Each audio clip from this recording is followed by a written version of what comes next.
Trump has just lost World War III.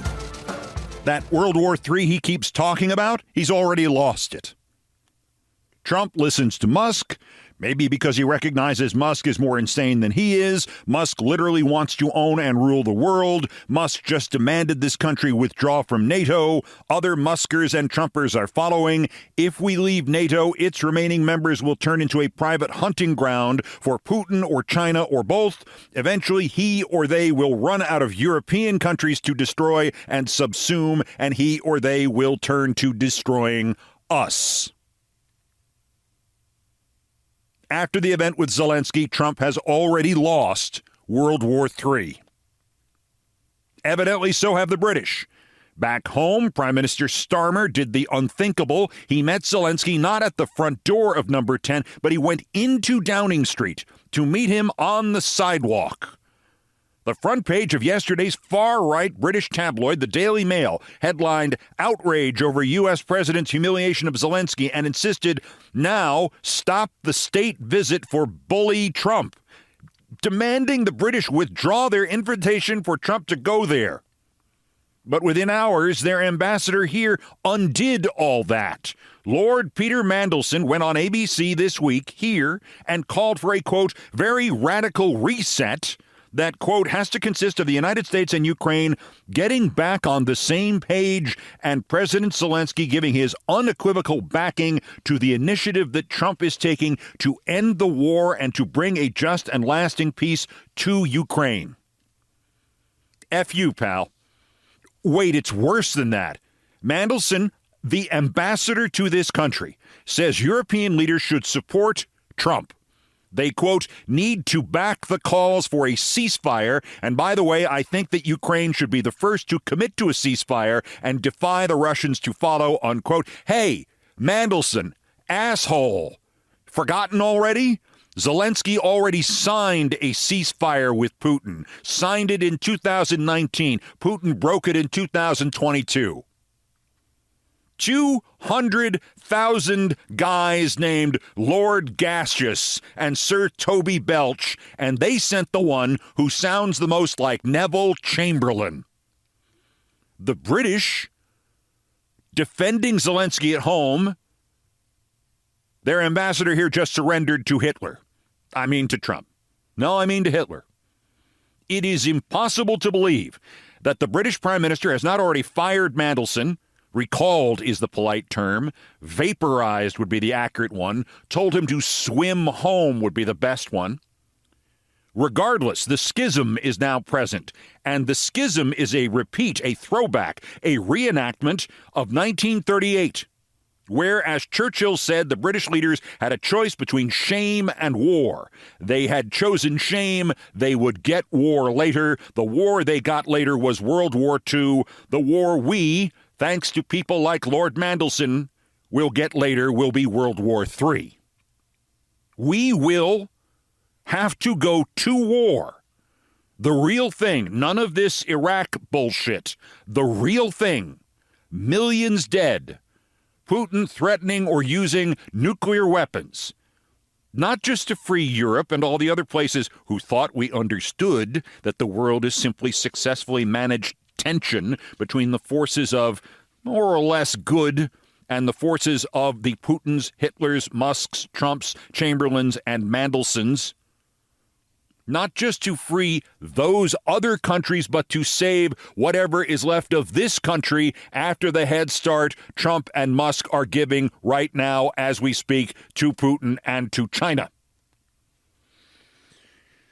I'll repeat what I said in the bulletin after the pre-planned, performative, and nauseating ambush of Zelensky last Friday. Trump has not only imperiled the freedom of the United States of America and the existence of Ukraine and the independence of all the nations of Europe, he has also lost all moral right to keep power in this country, and Trump must lose that power. As one senator has phrased it since that special report, last week started with administration officials refusing to acknowledge that Russia started the war in Ukraine. It ended with a tense, shocking conversation in the Oval Office and whispers from the White House that they may try to end all U.S. support for Ukraine. I know foreign policy is not for the faint of heart, but right now I am sick to my stomach as the administration appears to be walking away from our allies and embracing Putin, a threat to democracy and U.S. values around the world. The senator who wrote that was Lisa Murkowski, Republican of Alaska.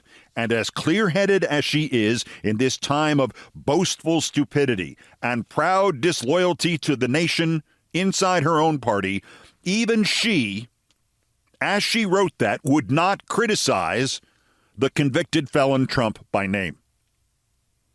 Hey, Lise, crazy idea. Maybe you should switch parties. If you were a Democrat, not only could you criticize Trump by name, but your fellow Democrats would let you criticize your fellow Democrats by name. One of them, Chris Murphy, went on CNN yesterday and was even more stark. Quote, the White House has become an arm of the Kremlin. Bloodlessly simple and utterly true. The White House has become an arm of the Kremlin. Every single day you hear from the National Security Advisor, from the President of the United States, from his entire national security team, Kremlin talking points. The last week, the White House has been pretending as if Ukraine started this war. That is essentially saying that Poland invaded Germany at the beginning of World War II. There are still facts in this world, Senator Murphy continued, and the fact is this: Vladimir Putin is a brutal dictator. Russia started this war, and the entire pretext for that meeting was an attempt to rewrite history in order to sign a deal with Putin that hands Putin Ukraine, unquote. And I think Murphy and Murkowski may actually be underselling it. If this appeasement or cowardice or stupidity or sabotage of this and other nations by foreign agents dressed up as our leaders has already gone so far as to split the British government, Trump is not just walking away from our allies and embracing Putin. Putin is not just a threat to democracy. Putin is not just a threat to our values and around the world, but he has already begun to win World War III. Britain's Lord Mendacious should be back in London by nightfall, or while he's on his way back, he should mysteriously disappear. We have enough native, gutless appeasers who have learned nothing from history in Washington without having to import them from other countries. Trump has sold out to the Russians enough. Just ask the Russians. The Kremlin spokesman, Dmitry Peskov, to state television. No, not Washington Post Live TV, actual Russian state television. Quote, the new administration is rapidly changing all foreign policy configurations. This largely coincides with our vision. Dmitry Peskov to Russian state television. What he is saying is Trump has surrendered to Putin. If you had any doubt that Trump has made the White House an arm of the Kremlin to please Putin, there is Putin's spokesman telling you it just happened. If you had any doubt of that, or if you had any doubt that Trump must lose power.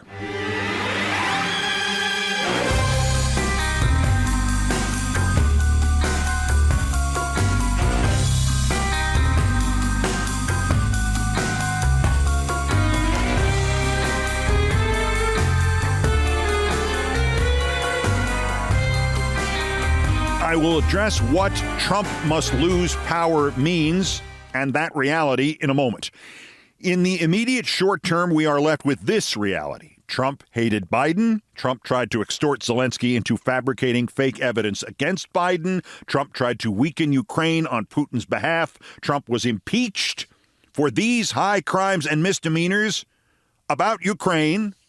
Biden helped Ukraine and Zelensky came here to thank the country, not Biden, to thank the United States for its support, for our support. So Trump brought Zelensky here, set him up, tried to blackmail and bully and humiliate him, and in what was evidently supposed to be more of a threat than an immediate change of American policy, Trump lost his mind. Again, lost control of himself, may have urinated in his pants with cameras rolling. He threatened Zelensky in the White House, exactly as he threatened the governor of Maine a week earlier, exactly as he has been threatening other people since about 1950. And nobody did anything to stop him in 1950. So we have to stop him now.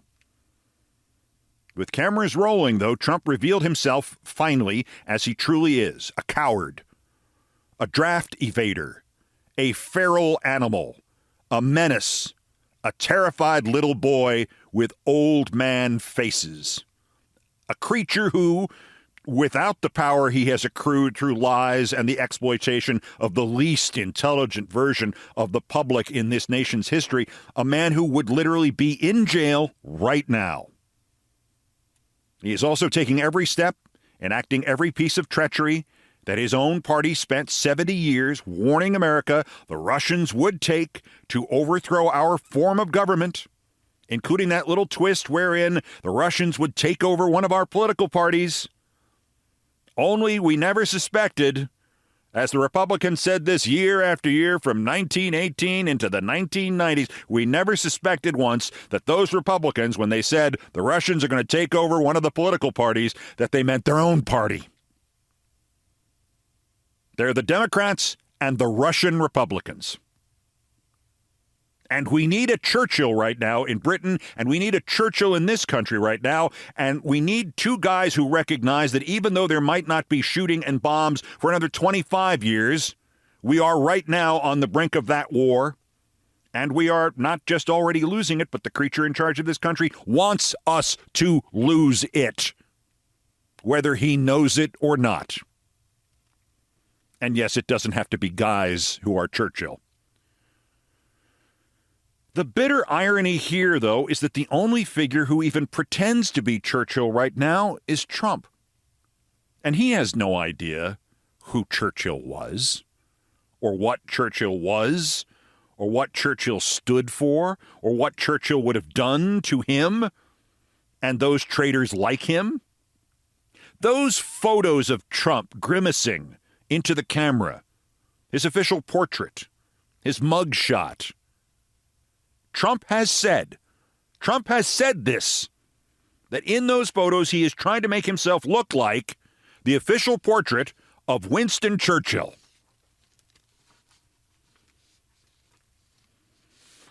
It's as if I were trying to make myself in an official portrait look like Edward R. Murrow. Well, you have a nose and a mouth and two eyes. Let me give you a little of the actual Churchill that is appropriate to this moment. It is Churchill from the day, from his timeline, that most closely resembles this day on our timeline. October 5th, 1938 is our March 3rd, 2025. October 5th, 1938, in the British Parliament, after the Prime Minister, Neville Chamberlain, concluded the deal with Hitler in Munich, surrendering Czechoslovakia to Hitler because Hitler promised that's all he wanted, and there'd be no more war.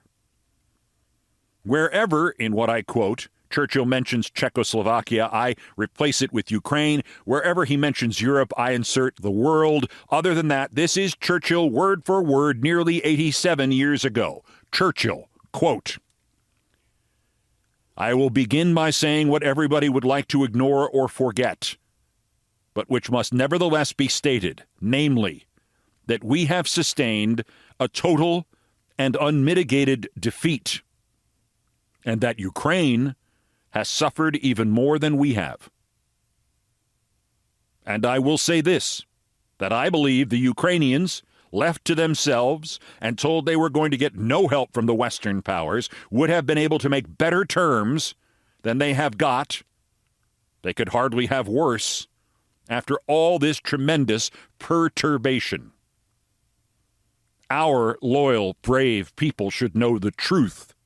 They should know that there has been gross neglect and deficiency in our defenses. They should know that we have sustained a defeat without a war, the consequences of which will travel far with us along our road. They should know that we have passed an awful milestone in our history when the whole equilibrium of the world has been deranged, and that the terrible words have for the time being been pronounced against the Western democracies.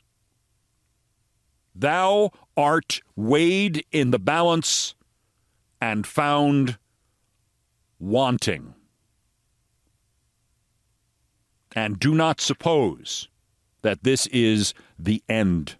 This is only the beginning of the reckoning. Unquote.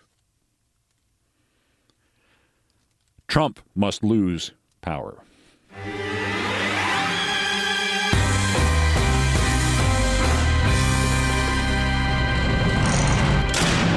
Finally, to that.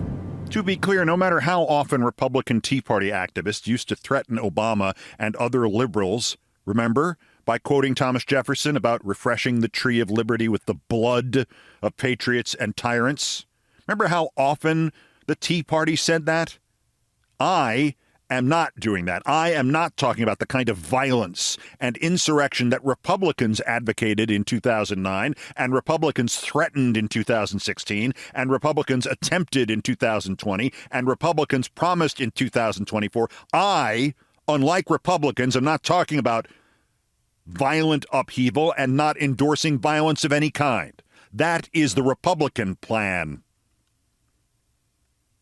That the solution to our crisis, an illegitimate government run by an insane man, exactly as would an asset or even a spy from Russia would do so. The solution may not be of a conventional nature. That might be the case. I do not know what form that non-conventional resolution to this might take. That Trump is a convicted felon, has already broken countless laws, is being shielded by a lawless and corrupted pro-totalitarian Supreme Court, that is also not of a conventional nature.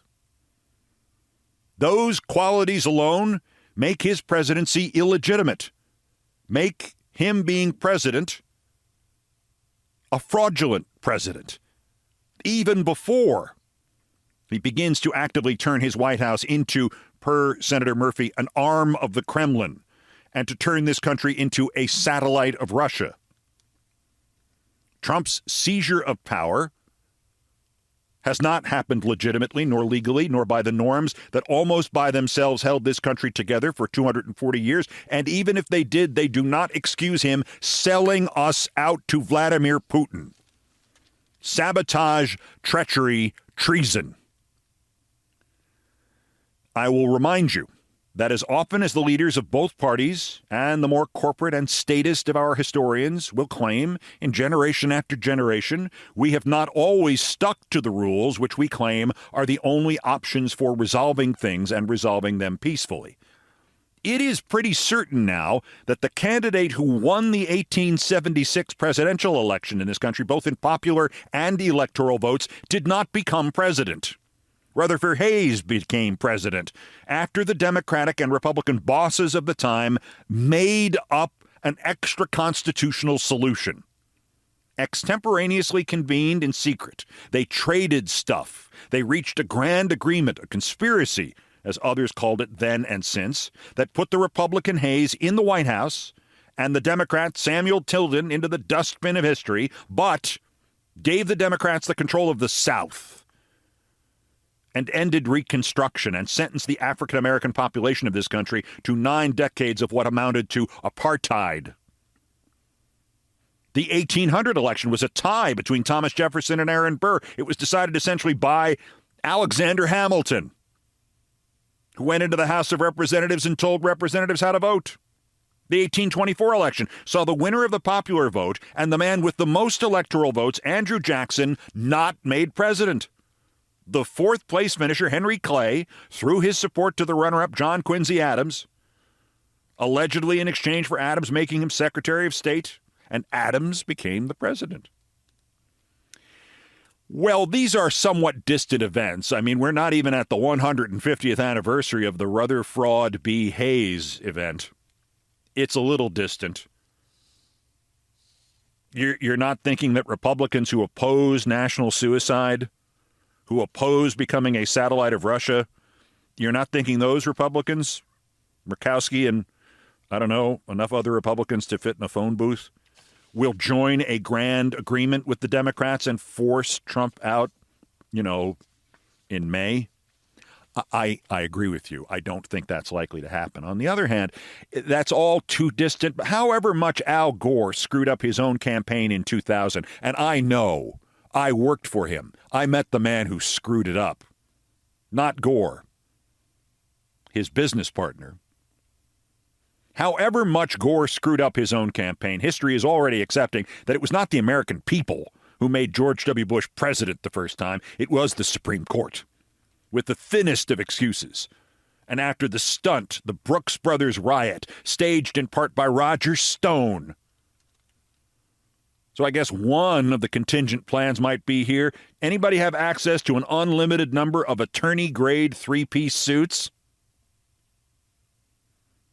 Yes, it's the United States of America. Now, 3 days without a madman dictator ambushing an ally and guaranteeing we have already lost World War III. Trump must lose power. So, how? I do not have a complete answer to that, but I do think I have the first steps, the very, very beginning of one. That's next.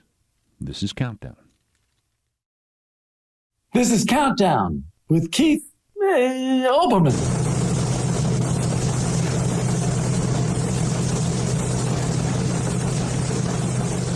Postscripts to the news. Some headlines, some updates, some snark, and still ahead, worse persons. And Jeff Bezos has finally figured out what to do to Lauren Sanchez. Send her into space. No, I'm not kidding. This is the Countdown Podcast, and these are the places where there's news. Dateline Washington. So I promised you how to remove Trump from power.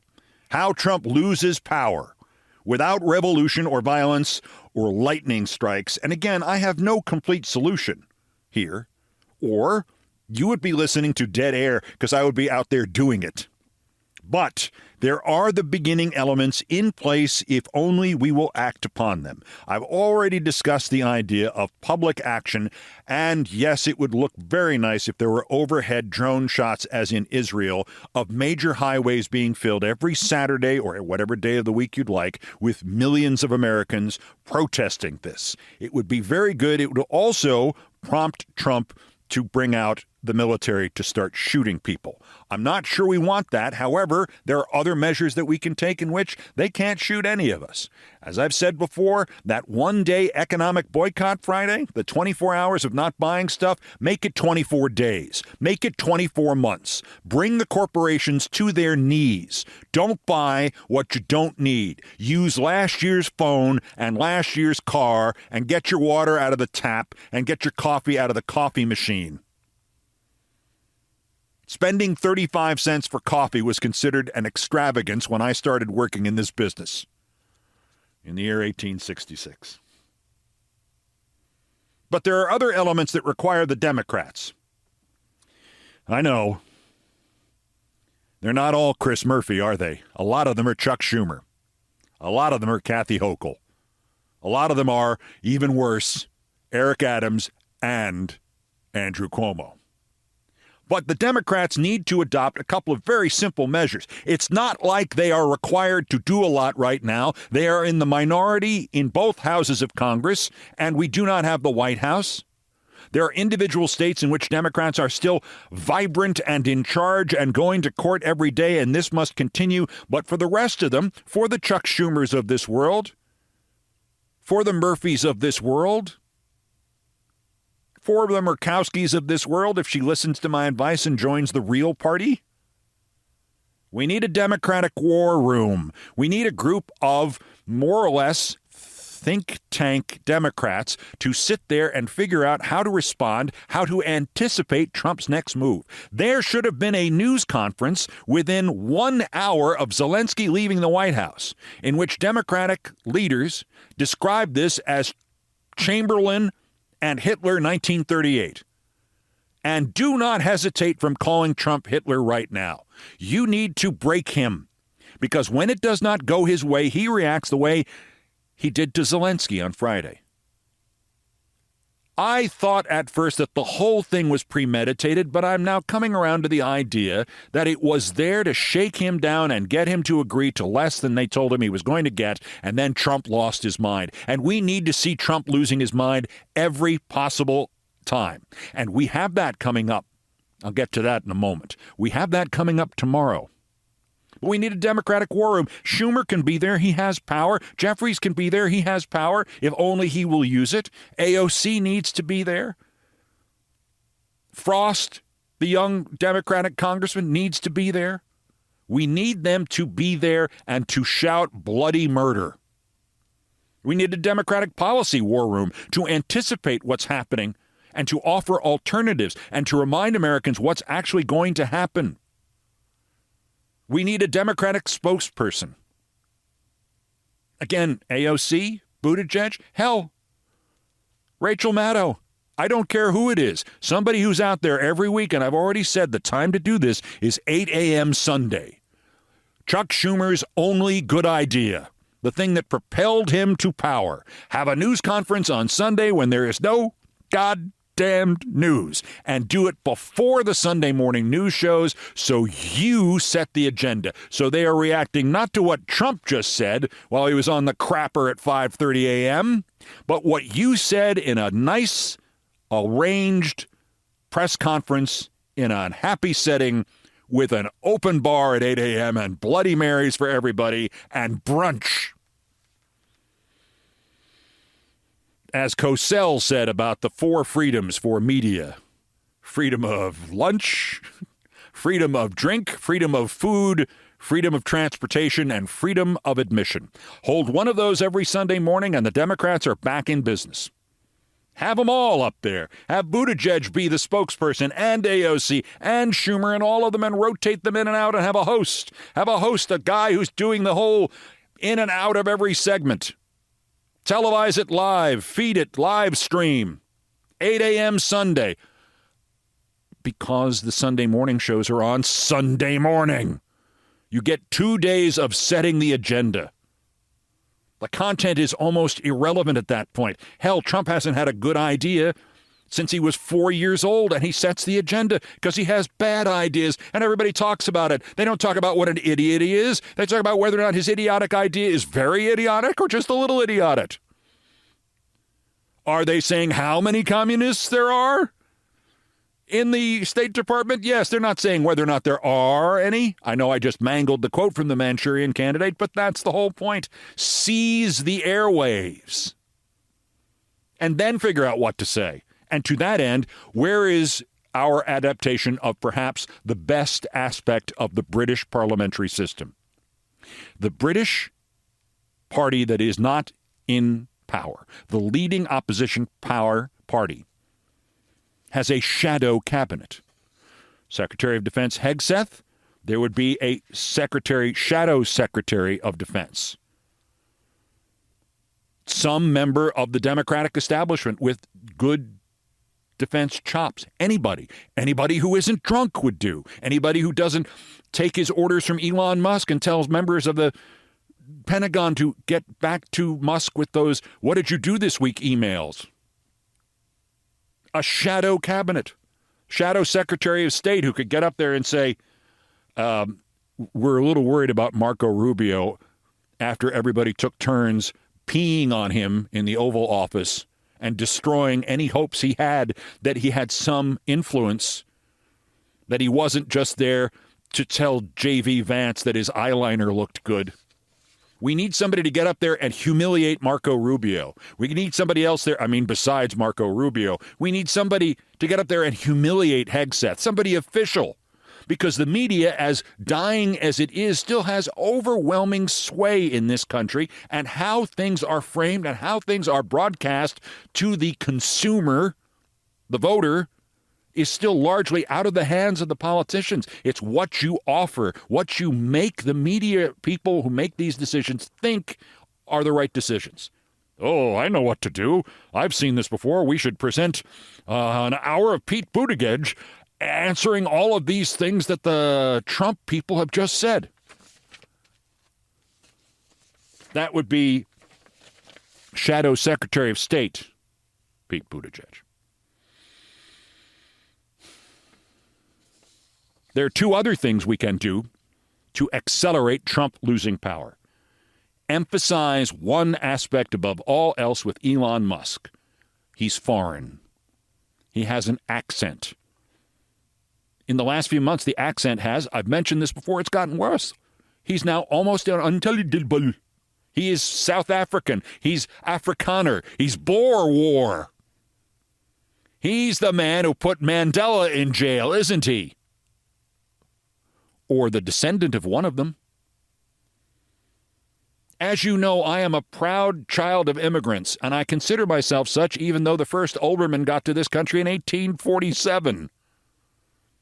I don't think anybody in the roots of this family arrived here later than the 1880s, and I still think of myself as the child of immigrants, and I carry that proudly. And when we discovered that the Ukrainian Polish guy, my great-great-grandfather, wasn't Zelensky but Zelensky, I was damn proud of that. And yet I'm saying this. Use the immigration thing against Elon Musk. Because if the Trump crowd hates immigrants, use this against them. Use this against Musk. What is he if not the ultimate immigrant? He don't even speak English good. The idea that people are getting fired and losing their farms, maybe, and certainly farm income, and veterans are going to be made homeless, and Medicare is being threatened by a drugged-up foreigner. I mean, it's a low blow.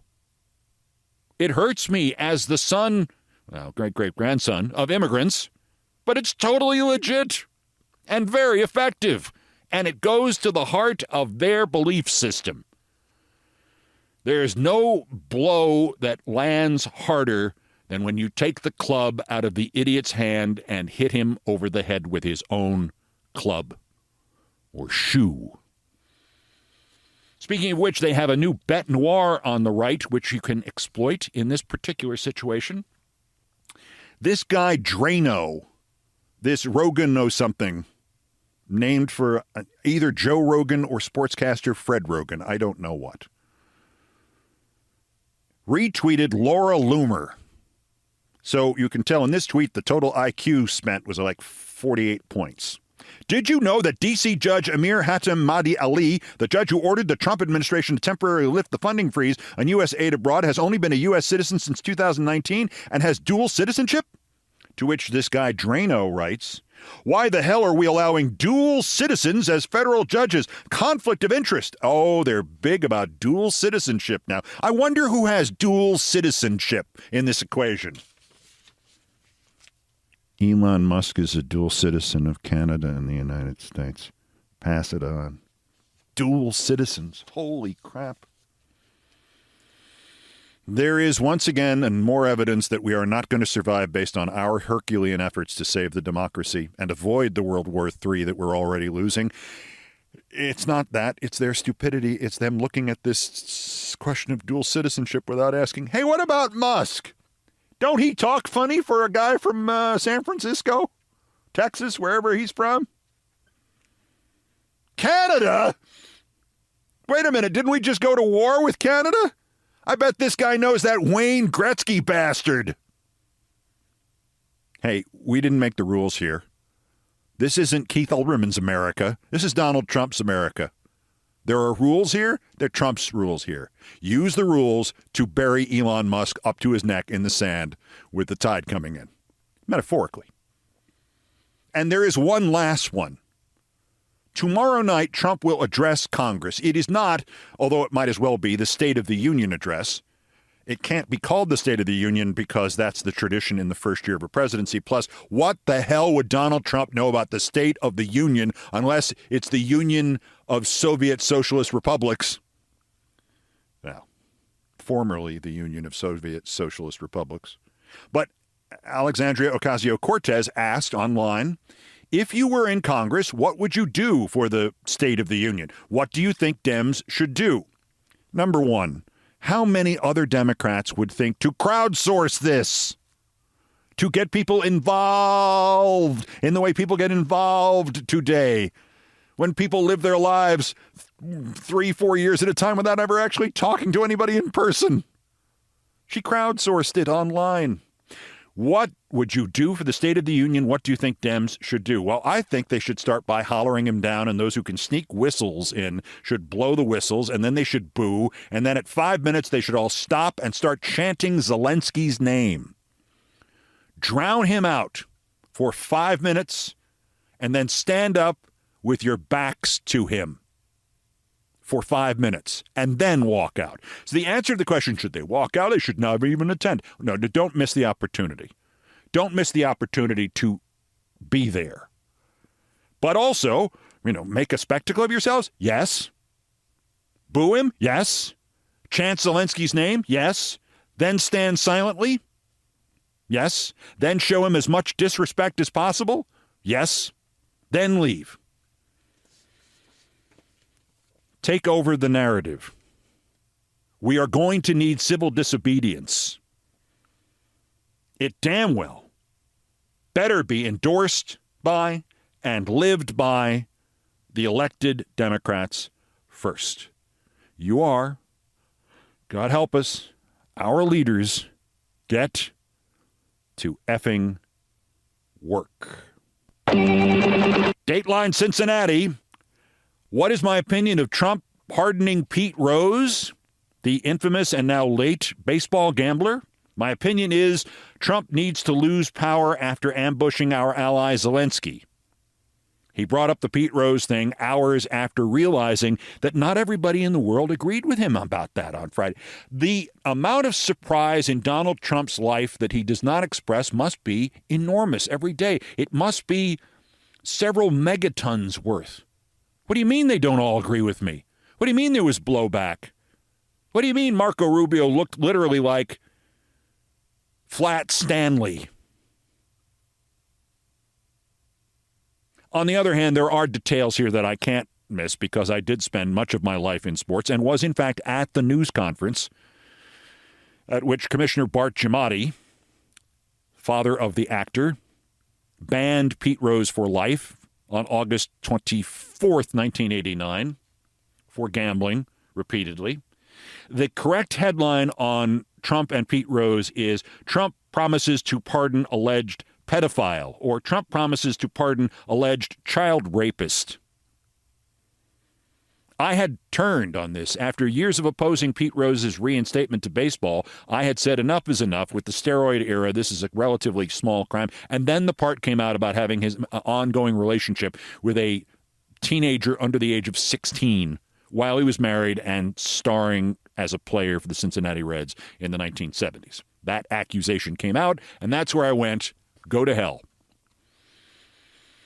But on top of what Trump said, which we'll get to in a moment, the baseball commissioner, Rob Manfred, a frog who owns golf clubs.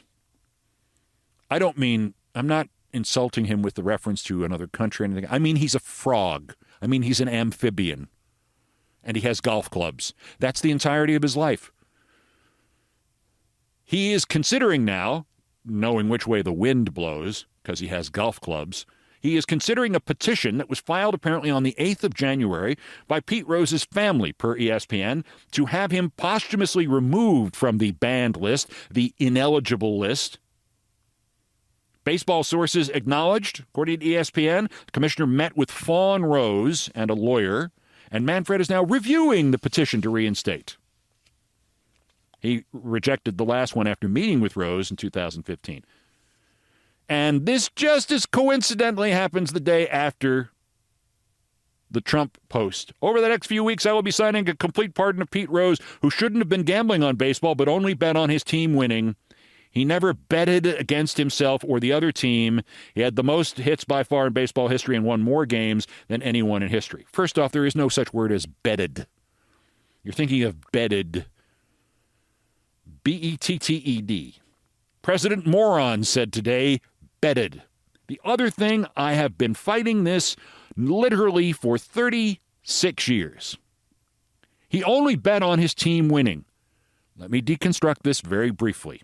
If you bet on your team and you are the manager of the team and you decide who plays in the games of the team, when you bet on the team to win, I guess in some sense that's fine, even though it was against all baseball laws and several, as it turned out, federal laws because he didn't report the income and went to jail for it. It's okay in a sense to bet only on your team to win rather than to bet on them to lose. But what about what happens on those days when you don't bet at all? Have you not passively aggressively bet against your team? Because you have the decision over whether or not you use your star relief pitcher in the game you have bet on or in the game you have not bet on. It's just as corrupt as if you bet against your own team. You are, in a sense, betting against your own team, only instead of it being money, the bet you are making is not using that player in that game. You are affecting the outcome of that game, let alone betting on it. I know, I lost Trump at the word betted. Pete Rose, in death, being used as a deflection for the latest Trump loss of World War III. And Dateline Secaucus, New Jersey, to wrap it up, Michael Wolff, the author, tells the German news outlet Zeit MSNBC had a full day of interviews scheduled with him for his new Trump book, but MSNBC canceled it out of fear of Trump. I've known Michael Wolff a long time. I think I interviewed him first in the old MSNBC show in 1997 or 1998, and I've never fully decided. A lot of his information is 100% insightful and great, and his analysis is really good, and his picture of the world of media is sometimes prescient by years, and then the rest of the time he's full of it. So I don't know if this is true or not, but given the race purge at MSNBC, have we forgotten about Joy Reid already? And Fang and the others who were demoted, including the one guy, Iman, who came back on the air and said, I haven't been fired. I haven't lost my show. I've been afforded new opportunities with more hours, a show in which I will be one of many different hosts. Maybe he thinks nothing happened to him. Still, MSNBC had a full day of interviews scheduled with him for his new Trump book, but they canceled out of fear of Trump. For some reason, that rings true. Worst person's next.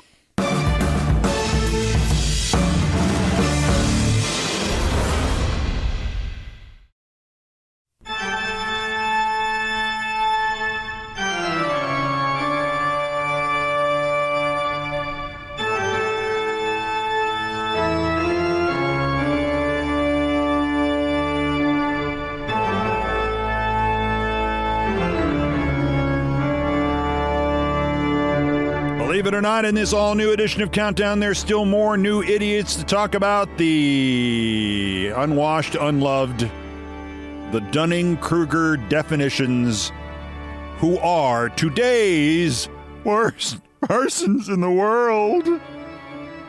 The bronze, worse, a moron Republican congressman. I know that doesn't really narrow it down, does it? No, not Joe U-Lie Wilson, who has proposed a $250 bill, which is exactly what we need in this country. Get rid of the pennies. We need another useless piece of money. $250 bill. How about a $249.99 bill? With Trump's face on it. Because we really need a bill with an odd number on it. Like anybody uses cash anymore, by the way. No, not him. Rather, Andy Ogles, who represents the moron district of Tennessee. He wants a new law. If you missed this, the right-wing conspiracy machine that installed Trump in power is focused not on Trump humiliating himself with Zelensky or losing World War III. It's focused on what was not in the so-called Epstein files. Representative Ogles is proposing a law about the Epstein files.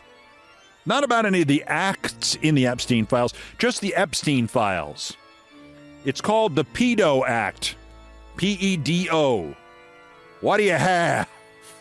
To quote Representative Ogles, the PEDO Act would fire FBI obstructionists who delete, destroy, alter, or otherwise cause to be removed any record, in whole or in part, that is related to Jeffrey Epstein. The American people deserve transparency and the truth. So FBI obstructionists who altered the Epstein files would be fired? But the FBI is run by Kash Patel. Kash Patel is run by Trump. So anything done at the FBI about Jeffrey Epstein is done by Kash Patel and approved by Trump. So Congressman Ogles wants a law that would demand the firing of Kash Patel and Donald Trump. Okay, let him cook. Man, what a great idea. I'm sorry I put you on the worst list. You may have solved our question. How do we have it that Trump loses power? Well, get him on this Epstein list thing. Yeah, I don't know, this idiot congressman, and the Republicans approved it, and he signed it. That's all I know.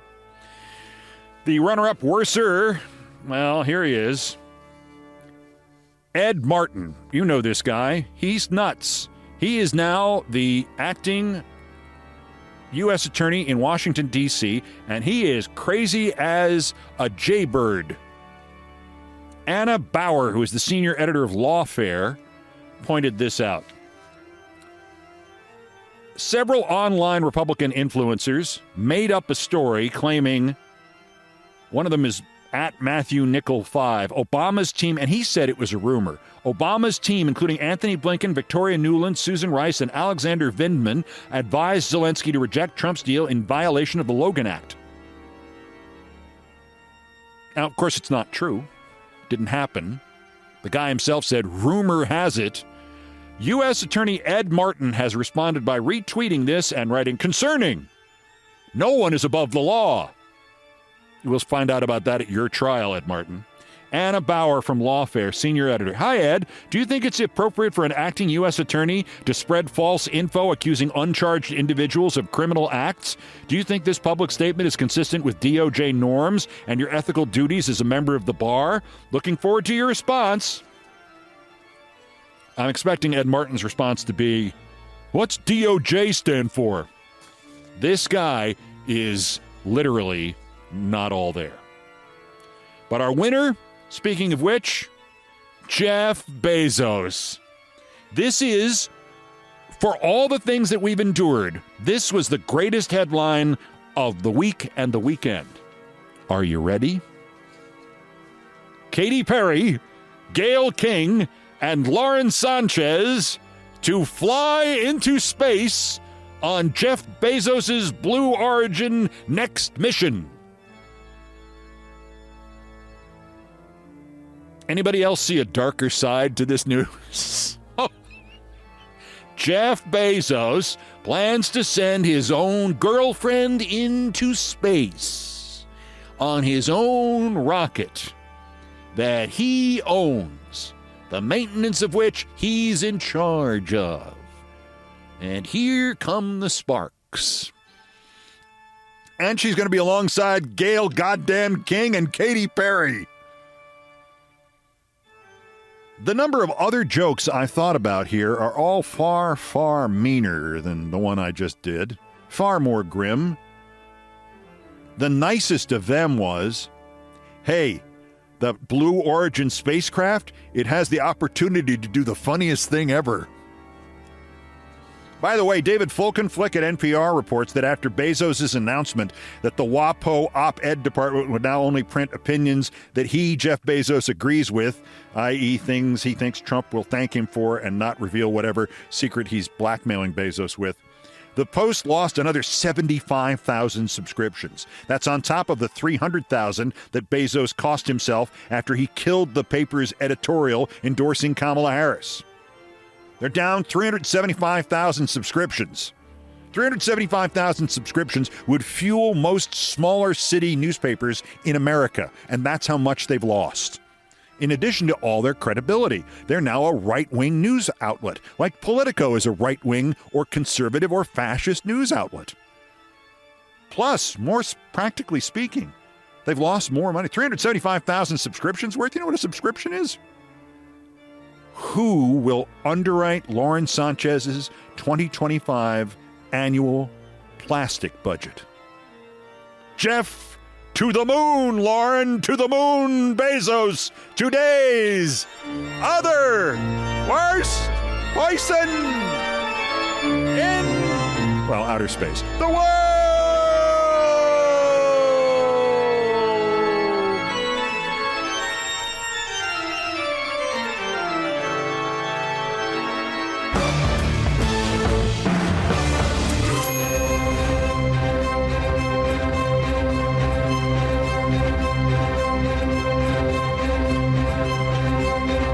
I've done all the damage I can do here. Thank you for listening, and please enjoy the rest of World War III. Brian Ray and John Philip Chanel, musical directors of Countdown, arranged, produced, and performed most of our music. Mr. Chanel handled orchestration and keyboards. Mr. Ray was on guitars, bass, and drums. It was produced by TKO Brothers. Our satirical and pithy musical comments are by the best baseball stadium organist ever, Nancy Faust. The sports music is the Olbermann theme from ESPN2, written by Mitch Warren Davis, courtesy of ESPN Inc. Other music arranged and performed by the group No Horns Allowed. Everything else was, as ever, my fault. My announcer today was my friend, Larry David. That's Countdown for today, just 1,420 days until the scheduled end of his lame duck, lame brain term, unless Musk removes him sooner or he loses power before that, or the actuarial tables do the business for us. The next scheduled countdown is Thursday. As always, bulletins as the news warrants. Remember, impeach Trump. It won't work now. It will win the Democrats the midterms. And all the options you have for tomorrow night's speech, use them all. Boo, blow whistles, stand with your backs to him silently, and then walk out in the middle of the speech. All of the above. Till next time, I'm Keith Olbermann. Good morning, good afternoon, good night, and good luck.